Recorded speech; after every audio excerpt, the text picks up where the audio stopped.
Hello hi నేను మీ ఆదల రవి. అందరికీ praise lord నమస్కారం. ఈరోజు మనం మన అమ్మతేజ పాస్టర్ అమ్మతేజ ఫౌండేషన్ అమ్మతేజ గురించి మాట్లాడుకుంటున్నాం. నేను లాస్ట్ టైం చేసిన వీడియోలో అమ్మతేజ పెద్ద దొంగ అనేసి ఒక వీడియో చేశాను. వీడియో చేయడం కాదు, థంబ్నెయిల్ పెట్టాను. అమ్మతేజ పెద్ద దొంగ పాస్టర్ విజయ్ ప్రసాద్ రెడ్డి అనేసి థంబ్నెయిల్ పెట్టి ఒక వీడియో చేశాను.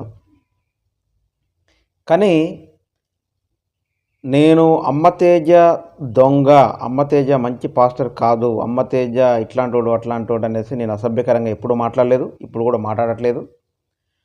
అమ్మతేజ గురించి విజయ్ ప్రసాద్ రెడ్డి అనే వ్యక్తి ఏదైతే మాట్లాడాడో ఆ మాట్లాడిన వీడియోలు చూపిస్తూ అమ్మతేజ పెద్ద దొంగ అని మాట్లాడిన విజయ్ ప్రసాద్ రెడ్డి మాటనే థంబ్నెయిల్గా పెట్టాను. అమ్మతేజ పెద్ద దొంగ అని నా ఛానల్లో పెట్టిన థంబ్నెయిల్ నేనన్న మాట కాదు, అది విజయ్ ప్రసాద్ రెడ్డి అన్నమాట. విజయ్ ప్రసాద్ రెడ్డికి కూడా నేను ఒక విషయం చెప్పాను ఆ వీడియోలో. విజయ్ ప్రసాద్ రెడ్డి గారు, మీకు పాసిబిలిటీ ఉంటే మీరు అమ్మతేజని ఏమని ఆయన పిలిచే ఎక్కడైతే మీటింగ్లు పెడతా ఉన్నాడో వాళ్ళని పేరు పెట్టి పిలిచే విధానాన్ని మీరు తప్పు అని అనుకుంటా ఉన్నారు. కాబట్టి ఆ అనుకునేది ఏదో మీరు నిరూపించి, ప్రాక్టికల్గా నిరూపించి మీరు ఆయన దొంగ అనాలి తప్ప మీరు ఆయన దొంగ అని అనకూడదు అనేది నేను ఆ వీడియోలో మీకు వివరించాను. అమ్మతేజ రియల్గా చెప్పాలనంటే మీరంతా కలిపి ఒక 0% అనుకుంటా ఉన్నారు. కానీ నేను ఆయనకి నాకు అంత ర్యాపో లేదు. నాకు చాలా సమీపస్తుడే, చాలా దగ్గరవాడు, నాకంటే చిన్నవాడు తమ్ముడు. నాకు 36 సంవత్సరాలు, 32 సంవత్సరాలు అమ్మతేజకు తమ్ముడు. కానీ ఆయన కూడా చిన్నప్పటి నుంచి వెళ్ళి పీడిఎస్యు, పివైఎల్ అని సిపిఎంఎల్ నిడుమేక్రాసి పార్టీలో తిరిగాడు. ఉద్యమ భావజలం ఉన్నవాడు, బీదవాడు, చాలా లో జీరో నుంచి వెళ్ళి ఈరోజు హీరో దాకా వచ్చాడు అని అంటే ఆయన ఏదో సంపాదించిన సంపాదన కోసం అని కాదు. అమ్మతేజ వాస్తవంగా మనసు కూడా చాలా కోమలమైన మనసు. నేను అమ్మతేజని నాకు వాస్తవంగా నేను అమ్మతేజ పెద్ద దొంగ అని ఏదైతే ఆ వీడియో పెట్టానో ఆ వీడియో పెట్టిన తర్వాత ఒకసారి నాకు కాల్ చేసి మాట్లాడారు అమ్మతేజ. అన్న, నేను అలా ఏం దొంగతనం చేశానని. అయితే అది నేనన్న మాటలు కాదు, విజయ్ ప్రసాద్ రెడ్డి అన్న మాటల్ని థంబ్నెయిల్గా పెట్టాను. తేజ అని నేను మాట్లాడాను తేజ గారితో. కాబట్టి విషయం ఏంటంటే ఇక్కడ మనం స్పెషల్గా తెలుసుకోవాల్సిన విషయం ఏంటంటే అమ్మతేజ అనే ఒక వ్యక్తి వాస్తవంగా ఒక జీరో. ఫస్ట్ ఆఫ్ ఆల్ అంటే జీరో కుటుంబం నుంచి, ఏ బ్యాక్గ్రౌండ్ లేక జీరో నుంచి వెళ్ళి ఈరోజు హీరో దాకా వచ్చాడు అని అంటే దేవుడు నిజంగా ఆయనని దీవించి ఆశీర్వదించాడు అని మాత్రం నేను చెప్పగలను. ఎందుకంటే నేను సెకండ్ డే రోజు, అంటే నేను వీడియో పెట్టిన 2వ రోజో లేదా 3వ రోజో నేను అమ్మతేజాన్ని కలవాల్సి వచ్చింది. నేను ఖమ్మం వెళ్ళాను. ఖమ్మంలో మంత్రి మన పొంగులేటి శ్రీనివాసరెడ్డి గారి దగ్గరికి వాళ్ళ ఆఫీస్కి వెళ్ళాను. అక్కడి నుంచి వెళ్ళి ఆ రోజు నా షెడ్యూల్ ఏంటంటే అక్కడి నుంచి వెళ్ళి హైదరాబాద్ వెళ్ళాలి. అది దాన్ని విరమించుకొని నేను కొత్తగూడెం వెళ్ళాను. కొత్తగూడెం అమ్మతేజ గారిని కలిశాను. బయట నుంచి వెళ్ళి అమ్మతేజ, కొత్తగూడెంలో ఉన్నటువంటి అమ్మతేజ ఫౌండేషను, లేకపోతే మీరు టీవీల్లో లేకపోతే అది వీడియోలో చూసే అమ్మతేజ ఒక 80-90% అయితే మీరు 100% అమ్మతేజను చూడాలనంటే ఒకసారి వారి అనాథ ఆశ్రమానికి పోతే మీకు పూర్తిగా అర్థమవుతాడు. అమ్మతేజ ఒక జీరో బ్యాక్గ్రౌండ్, ఒక తండ్రి సక్రమంగా చూసుకోకుండా, ఒక తల్లి లేదు, ఎవరెవరినో అడుక్కొని తిని, లేకపోతే ఎక్కడెక్కడి నుంచి దారిద్ర్య రేఖకు అడుగున నుంచి అసలు ఎన్నో అవమానాలు, ఎన్నో నిందలు, ఎన్నో అతి నీచమైన జీవితం నుంచి వెళ్ళి ఆయన మాటలు వింటే మీకు అర్థమవుతుంది. అతి నీచమైన జీవితం నుంచి వెళ్ళి ఈరోజు ఎంతోమంది వృద్ధులకి నేను వాళ్ళ రూమ్లలోకి వెళ్ళి వెతికి మొత్తం పరీక్షించాను. ఎంతోమంది వృద్ధులకి ఎంతోమంది వృద్ధుల్ని పోషిస్తూ ఉన్నాడు. తర్వాత పిల్లలు కూడా ఉన్నారు. అలా ఆశ్రమంలో లోనకెళ్ళిన తర్వాత అది ఆశ్రమం లాగా లేదు, ఏదో మంచి ఒక విధి విధానంతో కూడి ఉంది. అమ్మ తేజను చూస్తే నేను బయట అంటే నా స్నేహితులు, నా కొలీగ్స్, మా పక్కన గ్రామమే కాబట్టి ఈ పర్సన్ ఎలాంటి వాడు అంటే ఈయన బ్యాక్గ్రౌండ్ ఏంటి, ఎక్కడి నుంచి ఎక్కడికి వచ్చాడో ఒకసారి మనం తెలుసుకుంటే నేను అసలు ఆయన బ్యాక్గ్రౌండ్ చూస్తే చాలా జీరో అని చెప్పడానికి కూడా కాదు, చాలా దరిద్రం. అటువంటి దరిద్రం నుంచి వెళ్ళి ఈరోజు ఎంతోమంది వృద్ధులకు మరి చేరదీసి వారిని ఆదుకుంటా ఉన్నాడు, ఎన్నో చేస్తూ ఉన్నాడు. వీటిని చూస్తే ఏమనిపించిందంటే వాస్తవంగా దేవుడు నిజంగా అమ్మ తేజతో ఉన్నాడు కాబట్టే దేవుడు ఇంత దీవించి ఆశీర్వదించాడు. ఒక పూట తింటే ఒక పూటకు అన్నం లేనివాడు, ఎవడు పెడితే తినేవాడు, ఎవరినో అడిగితే దూషించి హేళన చేసి అవమానపరచబడిన ఈయన ఇలా ఎంతోమంది వృద్ధులకి భోజనాన్ని అందిస్తూ ఉన్నాడు. అక్కడ చూస్తే చాలా చాలా పెద్ద ప్రాంగణం. ఆ ప్రాంగణంలో మూడు వరుసల హాల్సు. ఆ హాల్స్లో వృద్ధులు ఒక పక్క, తినడానికి ఒక పక్క, పడుకోవడానికి ఒక పక్క, వీళ్ళు ఉండడానికి ఓ పక్క దేవుడు అలా ఆశీర్వదించి దీవించాడు. ఇంకో విషయానికి వస్తే అమ్మ తేజ గురించి పడ్డవాడు ఒకలాగా చెప్తాడు, పడనవాడు ఒకలాగా చెప్తాడు, ఒక్కొక్కడు ఒక్కొక్కలాగా చెప్తూ ఉంటాడు. ఒకటి, మనలో ఒక దరిద్రుడిగా ఉండి పైకి ఎదిగినటువంటి వాడిని ఓర్చుకోలేక ఆయన బాధపడి ఏడ్చి కన్నీరుతోటి వేదన పడ్డప్పుడు ఎవడూ రాలేదు. ఆయన కన్నీరు గార్చి అవమానాలు భరించి హేళనలు భరించి ఒక సర్కాస్టిక్ వ్యంగ్యంగా మాట్లాడి అట్లాంటి బాధలు పడి కడుపు నిండా ఒక పూట తింటే ఒక పూట లేనప్పుడు ఎవడూ రాలేదు. ఆ రోజు ఎవడూ మాట్లాడుకోలేదు. కానీ ఈరోజు ఆయన మంచి హృదయాన్ని, ఆయన ప్రేమని, ఆయన ఆప్యాయత, అనురాగాన్ని దేవుడు గమనించి దీవించి ఆశీర్వదించాడు. దేవుడు ఎప్పుడైతే దీవించి ఆశీర్వదించాడో మరి ఆర్థికంగాను ఆత్మీయంగాను ఎదుగుతున్న అమ్మ తేజను దూషించడానికి, అనేక నిందలు వేయడానికి చాలామంది ముందుకొస్తూ ఉన్నారు. అది చుట్టుపక్కల ఉన్నటువంటి స్నేహితులు కావచ్చు, లేదా తోటి పాస్టర్లు కావచ్చు, లేదా కాంట్రవర్సీ వీడియోలు కోరుకునే పాస్టర్లు కావచ్చు, లేదా నేనే పెద్ద తెలియకల్లోనే నాకే బైబిల్ గురించి బాగా తెలుసు అని మాట్లాడుకునేవాడైతే కావచ్చు, లేకపోతే తెలంగాణకి ఆంధ్రాకి మధ్యలో విజయప్రసాద్ రెడ్డి లాగా వ్యత్యాసం చూపిస్తూ మరి ఆ తెలివితేటలు చూపించే ప్రక్రియ ఏదైతే ఉందో అట్లాంటి వాళ్ళు కూడా ఉండొచ్చు. ఇప్పుడు విజయప్రసాద్ రెడ్డి గారికి కూడా నేను ఒకసారి ఇప్పుడు ఈ వీడియో ముఖంగా మీకు ఛాలెంజ్ చేస్తూ ఉన్నాను. నేను మీలాగే స్టార్టింగ్లో స్వస్థతలు అని అంటే పాస్టర్లన్నీ బోకర్ల కింద పరిగణలోకి తీసుకునేవాడిని. స్వస్థతలు ఉన్నాయి అంటే నమ్మేవాడిని కాదు. అలాగే స్వస్థతలు ఉన్నాయి కదా అనేసి స్వస్థత శాలలు పెట్టి ఈరోజు అతి భయంకరంగా అబద్ధ బోధకులు, అబద్ధ పాస్టర్లు, అబద్ధ ప్రవక్తలు లేరని నేను అనట్లేదు. కానీ మీరు అందులో అమ్మ తేజను ఇంక్లూడ్ చేయడం అనేది చాలా దుర్మార్గమైన విషయం. ఎందుకు ఈ విషయం నేను చెప్తా ఉన్నాను అని అంటే, మీరు అమ్మ తేజనే కావచ్చు, లేదా ఎవరినైనా కావచ్చు, మీరు ఇమాజినేషన్ చేసుకొని ఎప్పుడైతే ఒక వ్యక్తి మీద జడ్జిమెంట్ చేయడం అనేది సబబు కాదు.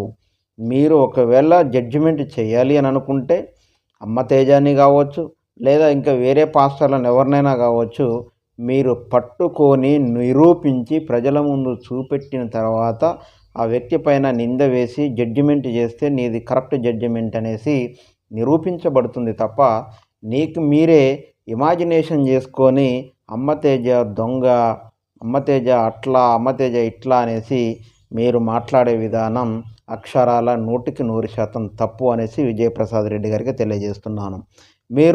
మీలో నేను గమనించింది ఏంటంటే, విజయప్రసాద్ రెడ్డి గారు మీరు కాంట్రవర్సీ కోసం యాడికైనా దిగజారిపోతారేమో అనే ఒక చిన్న భావన కూడా నాకు లేకపోలేదు. ఎందుకంటే మీరు అమ్మ తేజని ఆ రోజు ఎంత ఇబ్బంది పెట్టారో, అమ్మ తేజ నాతో మాట్లాడుతూ కళ్ళల్లోకెళ్ళి నీళ్లు తీశాడు. ఆయనకి దేవుడు ఆయనను అంతో ఇంతో ఆశీర్వదించాడు. ఆయన అప్పుడున్నంత జీరోలో ఇప్పుడేం లేడు. దేవుడు ఆయన బుద్ధిని, ఆయన జ్ఞానాన్ని, ఆయన ప్రేమని, ఆయనకున్న దయ కనికరాన్ని చూసే దేవుడు ఇలా దీవించి ఆశీర్వదించాడు. ప్రజల్లో దీవించబడతా ఉన్నాడు. ఈరోజు అంతమంది వృద్ధులను ఆయన చూసుకోవడానికి, సాధడానికి, వాళ్ళందరినీ పర్యవేక్షించడానికి ఆయనకు దేవుడికి అంత సంకల్పాన్ని ఇచ్చాడు. ఆయన ఏదో మసిబుసి మారేడుకాయలు చేయాల్సినంత అవసరం ఆయనకి లేదేమో అనిపిస్తుంది. ఆయన ఒక మీటింగ్ పెట్టాలంటే దానికి ముందు 1-2 రోజుల నుంచి ముందే ఉపవాసాలు ఉంటాడు. దాని తర్వాత ఆయన చిన్న బ్యాక్గ్రౌండ్ నుంచి వచ్చాడు కాబట్టి ఎక్కడెక్కడ ఇప్పుడు మీటింగ్ పెట్టిన తర్వాత ఒక చిన్న ఫంక్షన్ చేయాలి, ఒక చిన్న బర్త్డే ఫంక్షన్ చేయాలంటేనే పెద్ద స్టోరీ అవుతుంది. చాలా టైర్డ్ అయిపోతాం. అట్లాంటిది ఒక వేరే జిల్లాల్లో, వేరే రాష్ట్రాల్లో మీటింగ్లు పెట్టాలంటే ఈయన సలహాలు ఇవ్వాలి, ఆ పని ఉంటుంది. పని చేసే కార్యక్రమాలు, సౌండ్లు, అవి ఇవి, ఆ పనులు వేరే వేరే ఉంటాయి. దాని తర్వాత వాక్యం చెప్పాలనేది చూసుకోవాలి, పాటలు పాడేది చూసుకోవాలి, ప్రార్థనలు చేసేది చూసుకోవాలి, స్వస్థతలు లాంటివి ఏమైనా ఉంటే చూసుకోవాలి. ఇట్లాంటి కార్యక్రమాలు ఉంటాయి కాబట్టి ఇవన్నీ ఒక్కడే మైండ్లో ఉండిపోయి టైర్డ్ అయిపోయాడు. టైర్డ్ అయిపోయిన తర్వాత మీరు పిలిచారు, ఏదో హోటల్కో ఇంటికో పిలిచారు.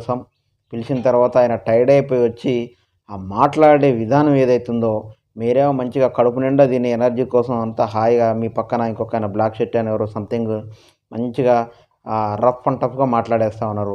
ఆయనేమో 2 రోజుల నుంచి ఉపవాసం ఉన్నాడు. ఆ రోజు సాయంత్రం వరకు మీతో మాట్లాడే వరకు ఆయన తిన్నదే లేదు, నీరసం అయిపోయాడు. ఆయన మాట్లాడుతూ ఉంటే ఆయన మాట లో అయిపోయింది. దానిలో కూడా కొంతమంది ప్రజలు నెగిటివ్గా తీసుకున్నారు, కొంతమంది పాజిటివ్గా తీసుకున్నారు. నెగిటివ్గా తీసుకున్న వాళ్ళేమో అమ్మ తేజకి అంత నిజంగా చేతనైతే మరి డిబేట్లో పాల్గొనవచ్చు కదా అనేసి ఒకడంటాడు. కొంతమంది ఏమో ఆయన గురించి బాగా తెలిసిన వాళ్ళు 2 రోజులు బట్టి ఉపవాసం ఉన్నాడు, ఆ సౌండ్ బాక్సులు, అక్కడున్న వాతావరణం, వచ్చిన పేషెంట్లందరికీ ప్రార్థన చేయటాలు, తర్వాత అక్కడున్న కార్యక్రమాలన్నింటినీ మళ్ళీ ఇక్కడ నుంచి వేరే జిల్లా, వేరే రాష్ట్రం వచ్చినాం, కాకినాడ అంటే మన రాష్ట్రం కాదు, మన ఊరు కాదు, మన జిల్లా కాదు, అక్కడ నుంచి మళ్ళీ వేసుకొని రావాలి. ఇవన్నీ పనుల భారం, వాక్యం భారం, ప్రజలకు వచ్చిన రోగాల భారం, ఇవన్నీ ఉంటాయి. అవన్నిటిని ఆలోచించి అంత మనిషి సాయంత్రం లోపు వీక్ అయిపోయిన విధానాన్ని కొంతమంది గ్రహించి ఏం చెప్పారంటే, ఆయన అలసిపోయాడు, ఆయనలో దీనత్వం ఉంది, ఆయనలో తగ్గింపు విధానం ఉంది. విజయప్రసాద్ రెడ్డి అంతగానో హైపర్ అయిపోతా ఉన్నా కూడా చాలా తగ్గింపు జీవితంతో అమ్మ తేజ చిన్న పిల్లగాళ్ళ గుర్ర స్వభావం కలిగి మౌనంగా ఎలా కూర్చున్నాడో ఒకసారి చూడండి అనేది చాలామంది ప్రజలు అనుకున్నది. కొంతమంది విజయప్రసాద్ రెడ్డి గారిలాగా ఎక్కడనో చెరువులో ఏదో పెట్టి కొమ్మల బేరం ఏదో చేసిన సామెతలాగా కొంతమంది ఏమనుకున్నారంటే తప్పు హైపర్గా మాట్లాడితే విజయప్రసాద్ రెడ్డి గారు చాలా తెలియకల్లోడు, అమ్మతేజ కొంచెం తక్కువ మాట్లాడుతున్నాడు, స్లోగా మాట్లాడుతూ ఉన్నాడు, నీరసంగా మాట్లాడుతూ ఉన్నాడు కాబట్టి విజయప్రసాద్ రెడ్డి అన్నకు బాగా టాలెంట్ ఉంది కాబట్టి ఆయన భయపడిపోయి ఎంత నీరసంగా మాట్లాడుతూ ఉన్నాడో, భయపడి చెల్లించిపోయాడు అమ్మతేజ అనేసి ఒక్కొక్కడు మాట్లాడుకుంటూ ఉన్నారు. మీరు ఆలోచించే విధానాన్ని బట్టే అక్కడ మీ మనసులో ఒక లాస్ట్ నిర్ణయం వస్తుంది. ఎప్పుడైనా ప్రజలరా మీరంతా గమనించాల్సిన విషయం ఏమంటే, అమ్మ తేజ జీరో నుంచి వెళ్ళి హీరో కావటానికి ప్రధాన ప్రణాళిక మనది కాదు, జనాలది కాదు, అది దేవుడిచ్చిన దీవెన. దానికి నేను ఒప్పుకుంటున్నాను. అమ్మ తేజ తప్పు చేస్తున్నాడు, ప్రజల్ని పేరు పెట్టి పిలుస్తున్నాడు, ఇందులో ఏదో ఉంది, అమ్మ తేజ మసిబూసి మారేడుకాయలు చేస్తున్నాడు అనుకునేవాడికి, అమ్మ తేజ మసిబూసి మారేడుకాయలు చేస్తున్నాడు అనేవాడికి నా సూటి ప్రశ్న ఏంటంటే, అమ్మ తేజ మసిబూసి మారేడుకాయలు చేస్తున్నాడు అని నువ్వు నిరూపించగలిగితే అప్పుడు నువ్వు ఆయన పైన ఏదన్నా ఒక మాట అంటే సరిపోతుంది. కానీ మీకు మీరే ఇమాజినేషన్ చేసుకొని, ఊహించుకొని, పిచ్చి పిచ్చి వీడియోలు చేసి పిచ్చి పిచ్చిగా మాట్లాడకూడదు అనేసి ఎవడైతే నెగిటివ్గా వీడియోలు చేస్తూ ఉన్నాడో, ఎవరెవరైతే చేస్తూ ఉన్నారో ఆ విధానాన్ని మీరు తక్షణమే సర్దిద్దుకోవాలని ఆ మన విజయ్ కుమార్ రెడ్డి గారు, విజయ్ ప్రసాద్ రెడ్డి గారు, విజయ్ ప్రసాద్ రెడ్డి గారికి కూడా ఈ వీడియో ముఖంగా మీకు తెలియజేసేది ఏమంటే, మీరు అమ్మ తేజనే కాదు ఏ పాస్టర్నైనా ఒక మాట అనాలి అని అంటే తప్పకుండా నిరూపించండి. నిరూపించిన తర్వాత ఆ మాటలు మాట్లాడండి. స్వస్థతలు లేవని కదా, ఎవరన్నారు స్వస్థతలు లేవని? మా అమ్మ పాస్టర్ కాదు. మా అమ్మ నాకు అప్పుడప్పుడు ఏదన్నా అనారోగ్యం వచ్చినప్పుడు నేను నాకంటే ప్రపంచంలో అనుమానపు పిశాచి ఇంకెవడూ లేడు. చాలామంది నన్ను ఏమంటారో తెలుసా? అనుమానం పుట్టిన తర్వాతే నువ్వు పుట్టావురా అని అంటారు. అంత అనుమాన పిశాచిని. ఏ విషయాన్నైనా క్షుణ్ణంగా పరీక్షించండి, పరిశీలించండి, పరిజ్ఞానంలోకి తీసుకుంది, విశ్లేషించండి, అనాలిసిస్ చేయండి. నేను ఏ దాన్ని కూడా నమ్మను. స్వస్థతలు లేవు అని అంటే నేను నమ్మను. స్వస్థతలు ఉన్నాయి, దేవుడి మహిమ ఉంది, తప్పకుండా ఆయన స్వస్థతపరుస్తాడు. మా అమ్మ నాకైతే ఎప్పుడైతే అనారోగ్యంగా ఉన్నప్పుడు నేను ఒక డాక్టర్నైనా ఆమెతో ప్రార్థన చేయించుకుంటానో తక్షణమే తగ్గిపోతుంది. నేను అబద్ధాలు చెప్పట్లేదు. ఈ మాట అబద్ధం చెప్పమని నాకు ₹1,00,00,000 లేకపోతే ₹1,00,000 ₹10,000 నాకు ఎవడు ఇవ్వలేదు. నేను అబద్ధం చెప్పాల్సిన అవసరం లేదు నాకు. నేను అబద్ధం చెప్పి 10 మందిని ప్రోత్సహించాల్సిన అవసరం అంతకంటే లేదు. అలాగని స్వస్థతలు ఉన్నాయని ప్రతి ఒక్కడు స్వస్థతలు చేస్తాడు అనేసి నేను చెప్పట్లేను. కొంతమంది దీన్ని అడ్డుపెట్టుకొని స్వస్థతలు ఉన్నాయి అనే విషయాన్ని అడ్డుపెట్టుకొని కూడా మసిబూసి మారేడుగాయలు చేసి ప్రజల్ని పక్కదోవ పట్టించడంలో ప్రథమ పాత్ర పోషిస్తున్నారు. వారికి కూడా తప్పకుండా నేను ఈ విషయాన్ని తెలియజేస్తూ ఉన్నాను. ఇటువంటి విషయాలలో ఎవడైతే దీన్ని ఎవడైతే అడ్వాంటేజ్గా తీసుకొని స్వస్థతలు ఉన్నాయి కదా అని అడ్వాంటేజ్గా తీసుకొని పిచ్చి పిచ్చి వేషాలు వేస్తూ ఉన్నాడో తప్పకుండా సాధ్యమైనట్టయితే మా శక్తి సామర్థ్యాలకు మించి మేము ప్రయత్నం చేసి పట్టుకోవడానికి ప్రయత్నం చేస్తాం. అటువంటి కార్యాచరణ ఏదైనా ఉన్నట్టయితే దాన్ని తక్షణమే ఎండగట్టడానికి ప్రయత్నం చేస్తాం. అలాగనేసి ఎవరిని పడితే వాడిని నువ్వు దొంగోడివి, నీది అబద్ధం, అబద్ధపు ప్రవక్త, అబద్ధపు ప్రవచనం, నకిలీ పాస్టరు, పేర్లు పెట్టి పిలిచేది లేదు, అది లేదు, ఇది లేదు అనేది మనం మాట్లాడకూడదు. ఏదైనా నిరూపించి మాట్లాడమని ఈ వీడియో ముఖంగా విజయ్ ప్రసాద్ రెడ్డి మీలాంటి మైండ్ సెట్ ఉన్నటువంటి ప్రతి ఒక్కరికి నేను తెలియజేస్తూ, నేను మీ ఆదల రవి. అందరికీ ప్రైజ్ లార్డ్. నమస్కారం.